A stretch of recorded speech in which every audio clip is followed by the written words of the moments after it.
As mentioned before, we're going to look at what some of the special cases, or what the special cases of parallel lines and coinciding lines look like when we try to solve them using substitution.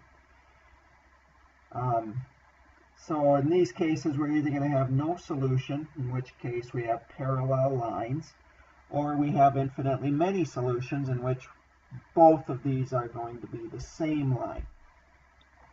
So in solving these using substitution first, in example E, we have x by itself in the top equation. So then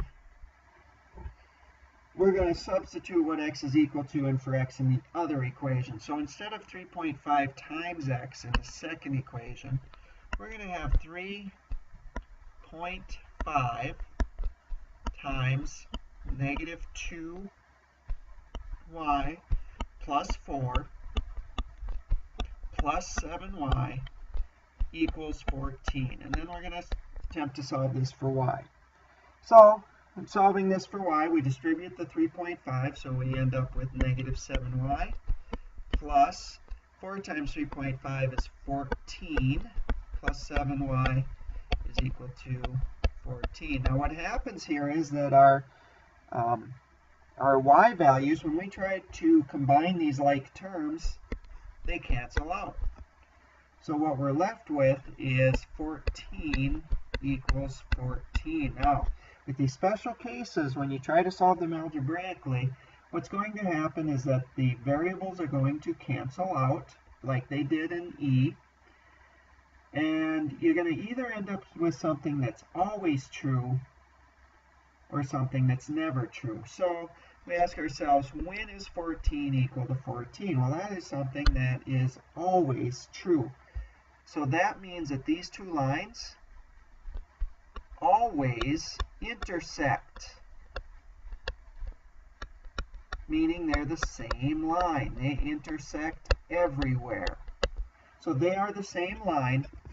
So that means we have infinitely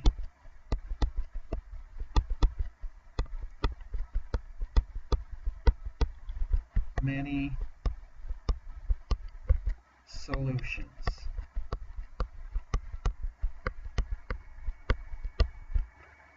So that's what that means. Okay.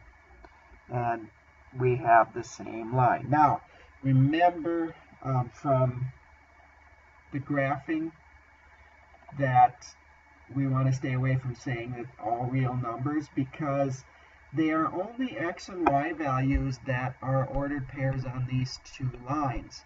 They can't just be anything. So that's why we say infinitely many solutions as opposed to all real numbers. Now in F, when we substitute, now we have y by itself, so we're going to substitute 3x minus 11 in for y in the second one.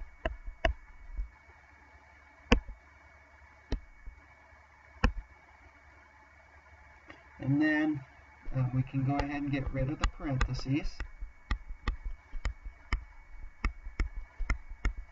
And now when we try to combine the x's and the like terms, they cancel out again. 3x minus 3x is 0, so they cancel out, and we are left with negative 11 is equal to 13. Now, in this case, this is something that is never true. Negative 11 is never equal to 13. So that means that these two lines never intersect, which means they are parallel lines. If we were to graph these two lines, they would be parallel and never intersect.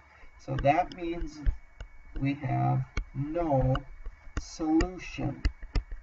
So that's what happens when our variables cancel out.